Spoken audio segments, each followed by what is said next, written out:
Durante octubre los temas quizás también estarán bastante light. Voy a comenzar con un pequeño sermón que les escribí, nada más como de 20 segundos, para no divagar o equivocarme.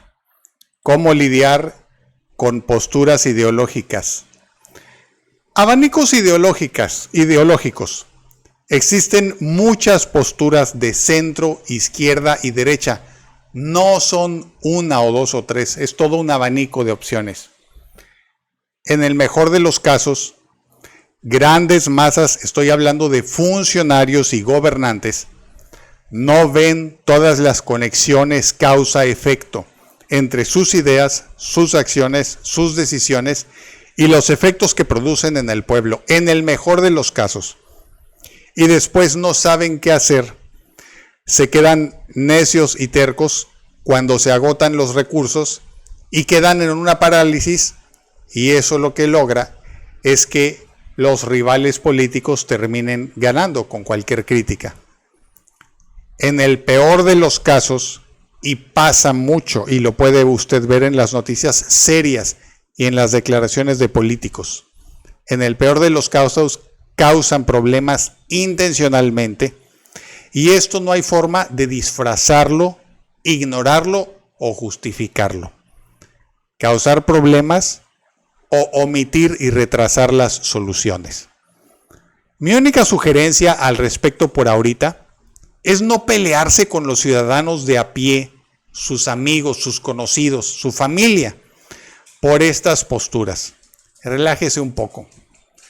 No se case con ideas y teorías, sino con la más eficiente, honesta y excelente aplicación y adaptación de las mismas, enfocadas en el bienestar real de la humanidad.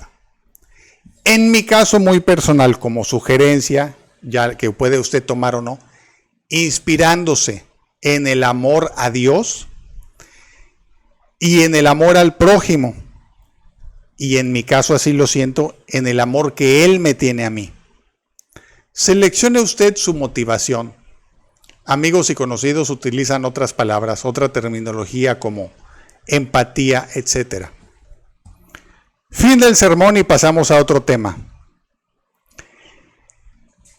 Hoy no voy a hablar acerca de cambios de sistema económico, pero sí quiero aclararle este elemento de cómo funcionan en términos muy generales los bancos centrales y el crecimiento económico y personal de una persona, de una empresa o de un país, porque a veces se confunde crecimiento económico con crecimiento y números espectaculares de una persona. Fíjese que la semana pasada Elon Musk, el CEO de Tesla y de otras empresas, rompió un récord histórico al ser el primer hombre con un valor económico de $500 mil millones. Para que visualice usted esto, es medio billón, billón en el idioma español, el billón es un 1 con 12 ceros, 1 millón de millones. Es medio billón de dólares lo que vale este hombre. No lo digo como una expresión humana, así se utiliza en Estados Unidos, lo que él vale, así se dice.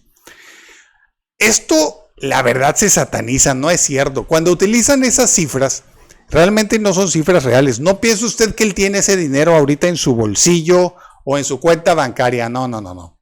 Es como si a usted le dijeran, a ver, ¿cuánto tiene usted ahorita? Y usted dice, a ver, pues en este momento tengo una cantidad de dinero bastante baja, pero tengo una casa propia que vale tanto, tengo un automóvil casi terminado de pagar, entonces si lo sumo todo, entonces ya se suma mucho dinero.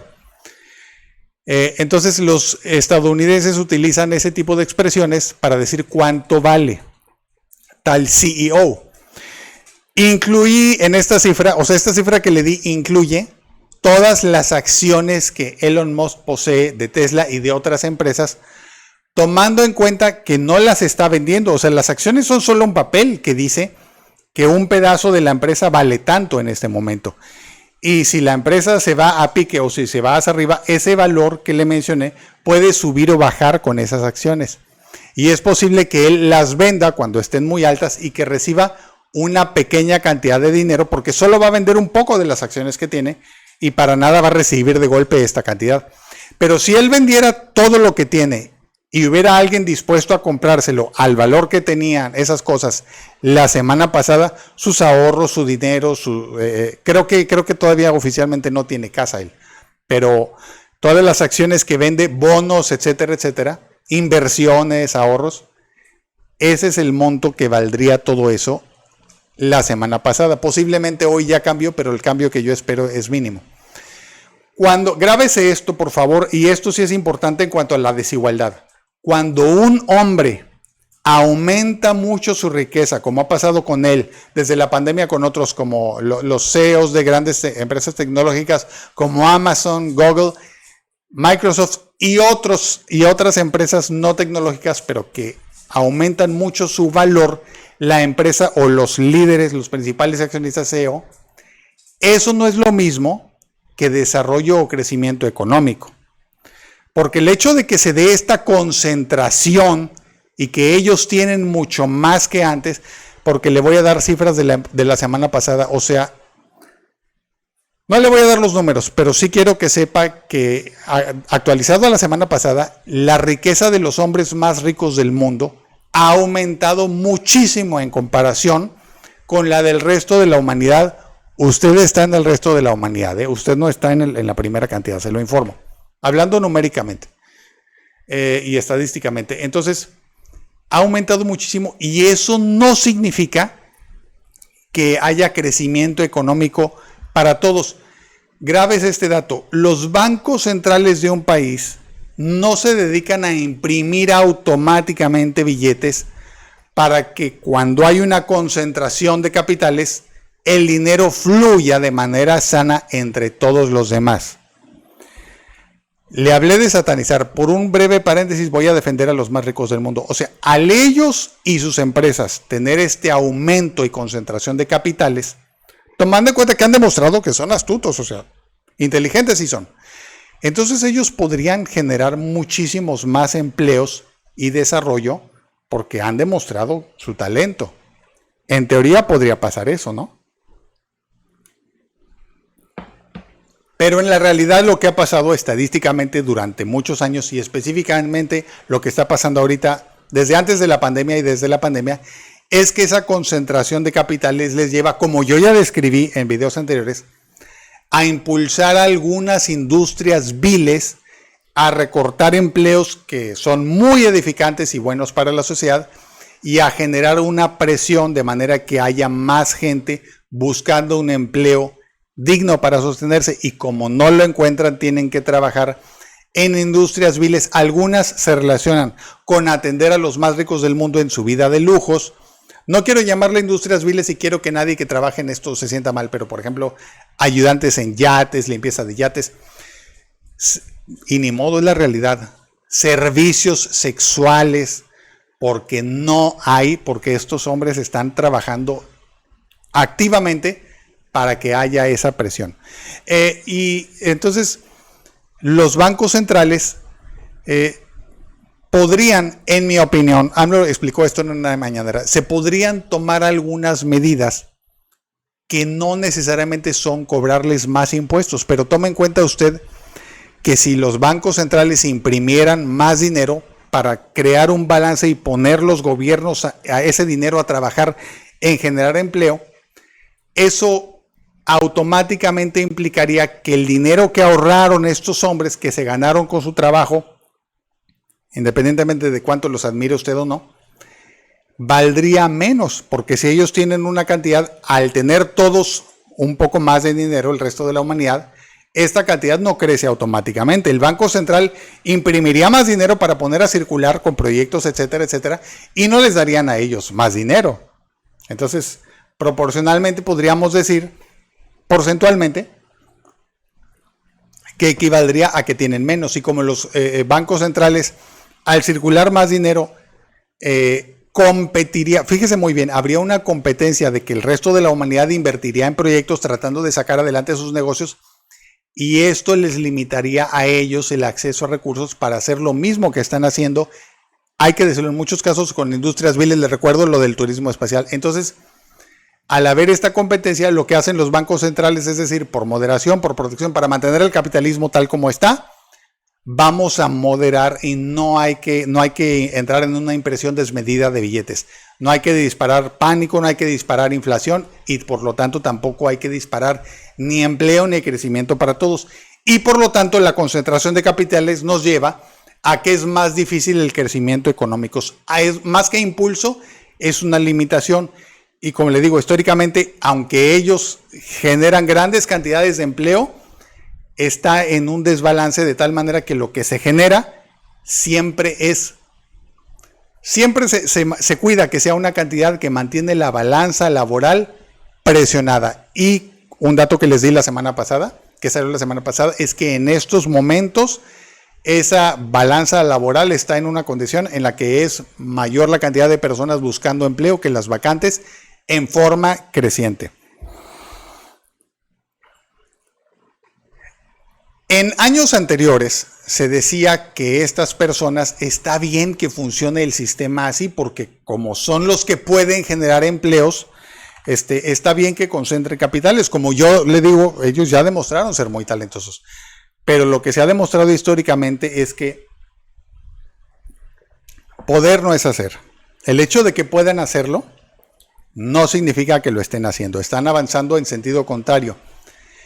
Y por eso, independientemente de lo que usted prefiera, capitalismo, socialismo, he mencionado muchas veces otra de mis propuestas llamada reformas de lluvia de ideas bienestar, una técnica viejísima, buenísima, que por cierto la utilizan todos estos hombres y por eso tienen el éxito que tienen, para generar grandes cantidades de proyectos y que el hecho de que se pierdan empleos, que es algo que aparte va a pasar independientemente de los principios morales que tenga usted, porque es algo bueno en cuanto a la reducción de desperdicio de trabajo, de desperdicios de material, la eliminación que yo propongo de obsolescencia programada, etcétera, etcétera.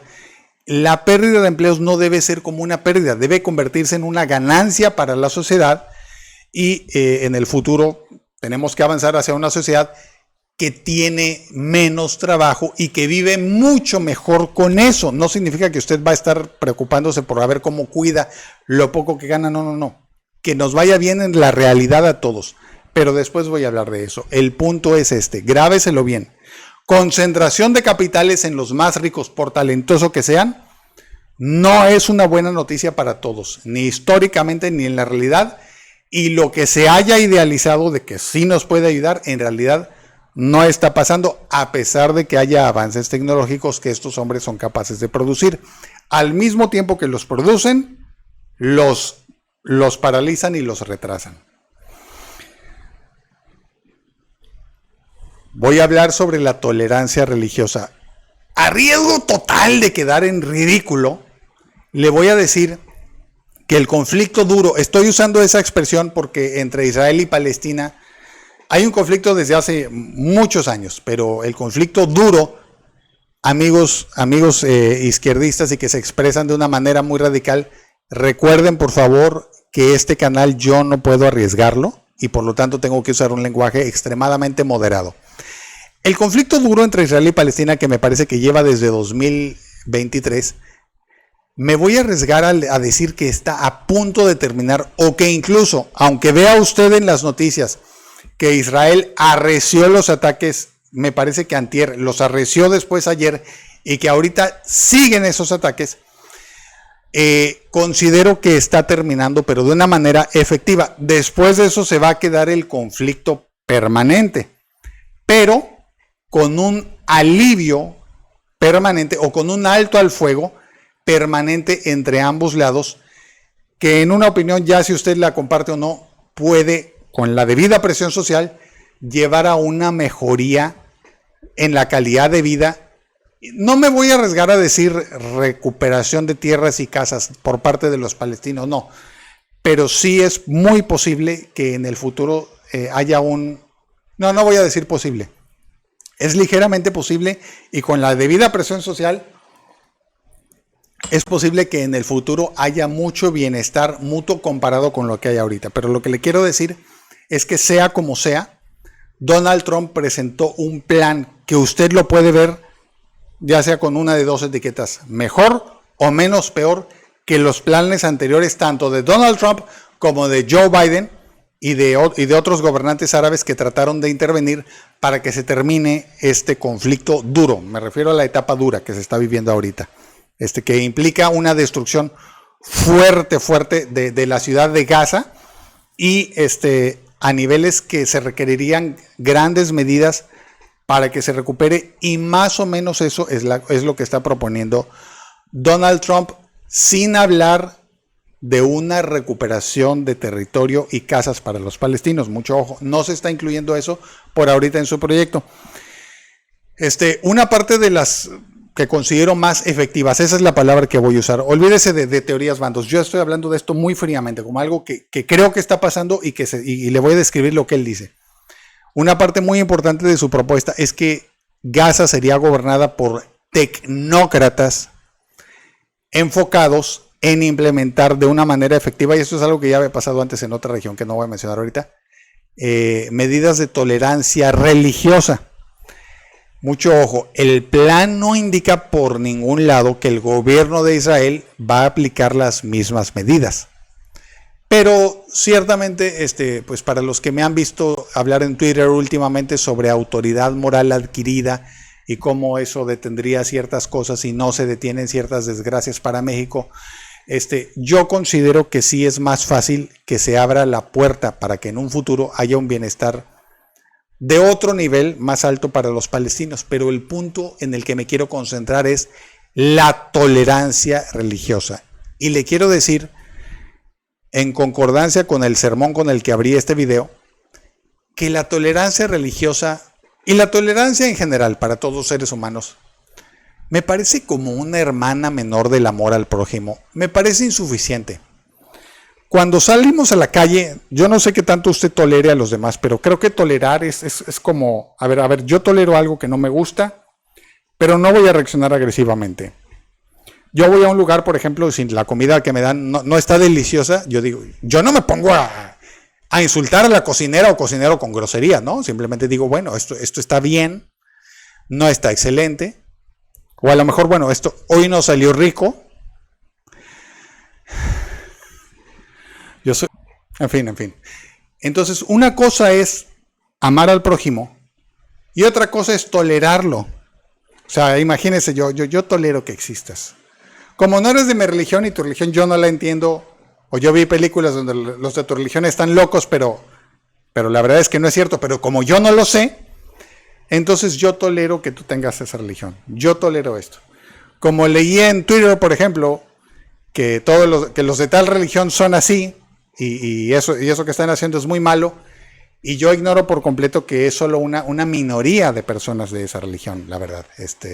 Entonces termino como enojado y voy a tolerar que tú tengas esa religión, y voy a tolerar que tengas un cuerpo obeso o muy flaco, o que no seguiste mis consejos, que yo te los quiero dar aunque a mí ni siquiera me han servido tanto, o yo te voy a tolerar el que tú apoyes a la izquierda cuando yo soy de derecha, o viceversa, o que tú seas socialista cuando yo soy capitalista, o viceversa. Entonces, yo sinceramente pienso que el amor al prójimo es algo muy superior, y no sé en qué medida, porque no está mencionado en la propuesta de paz de Donald Trump, pero sí pienso que debería, ya sea con esa palabra o con otras, ser una parte integral y fundamental de toda política de gobierno, a tal punto que debería ser obligatorio entre los altos funcionarios. Una de las propuestas, cuando hable del cambio de sistema lo voy a mencionar, y ya lo he dicho antes, para que cualquier persona sea candidato y ya una vez que ganó, para que conserve su puesto, en mi opinión debería ser obligatorio que tenga una verdadera, un genuino deseo, no le voy a decir amor al prójimo ahorita, un genuino deseo de bienestar de todos los ciudadanos de su país y del mundo. No tolerar, no. Un genuino deseo de que de verdad todos estén bien. Y si son de mi religión, de mi bando político, de mi gusto, de mi preferencia, que estén bien. Pero si no lo son, el deseo de su bienestar debe ser tan honesto como si lo fueran. Y si soy incapaz de hacer eso, pues ¿para qué me lanzo de candidato?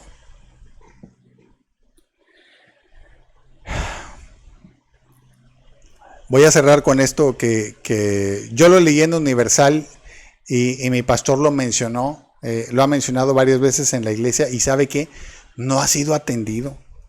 En una comunidad de México, los católicos reciban todo mi amor de alguien que los considera mis hermanos. Y protestantes, yo soy protestante, si no están de acuerdo en que los católicos son hermanos o son cristianos o son creyentes, pues perdónenme, tolérenme o ámenme. Pues en esa comunidad los católicos expulsaron a todos los protestantes, les quitaron sus casas, o sea, básicamente les robaron sus casas y los obligaron a escapar del pueblo con muy pocas de sus posesiones. Ahora sí que como pasa con los desastres del cambio climático, se fueron caminando a ver a dónde fundan una aldea, un pueblo, y lo último en lo que me quedé es que estaban viviendo con sus escasos muebles y ropa que lograron rescatar en medio del monte, así como animales, como salvajes, cristianos protestantes. ¿Por qué? Porque el acto de amor que recibieron de los cristianos católicos, de sus prójimos, de los que creen en el mismo Dios, de los que tienen una Biblia que básicamente dice lo mismo, con diferencias pequeñas, pues los expulsaron porque ya no los querían ahí. Nadie es perfecto. Los protestantes, la verdad, a veces se nos pasa la mano en ciertos pronunciamientos, y lo voy a decir con mucho amor. ¡Ay, no se enojen! Con soberbia, con críticas, en algunos casos, pues sí tienen toda la razón, en otros casos no. En algunos casos con enseñanzas, pues que no las aprendimos bien y con errores, etcétera, etcétera. Pero pues esta acción, lo que quiero decirle es que hasta donde me quedé, no había sido atendida por ningún gobierno. O sea, ¿no cree usted que estos llamaron a la policía y llegaron, a ver, sáquense invasores de la casa? Pase usted a su casa, señora, ¿no? No, o sea, las autoridades por el momento los han ignorado. Con esto voy a cerrar. Muchas de las políticas de gobierno relacionadas con el cambio climático, con la concentración de capitales, después le voy a hablar de las guerras culturales y con cómo debemos reaccionar ante las desgracias del mundo, están tratando, en mi opinión muy personal, de deshumanizar a la humanidad para que se pierda precisamente el amor al prójimo y convertir a la humanidad en una especie de vegetales que no reaccionan, y sobre todo, muy importante, no saben qué hacer. No sé en su país, aquí en México, por ejemplo, nuestra Constitución dice que el pueblo tiene derecho de cambiar su forma de gobierno. Si pudiera hoy, después hablaré de economía y de sistema económico, si pudiera hoy decir yo quiero que los países del mundo, de todo el mundo, cambien algo en su gobierno, sería eso. El amor al prójimo para mí, en el gobierno, ojo, debería ser obligatorio. Y a partir de eso se derramaría una serie de medidas y propuestas que nos ayudarían muchísimo a amar al prójimo y a que se desate el amor y el bienestar en toda la humanidad. Y si usted por su ideología no le gustan las palabras amor, pues llámele caer bien, por lo menos respeto, por lo menos tolerancia. Dios les bendiga, muchas gracias.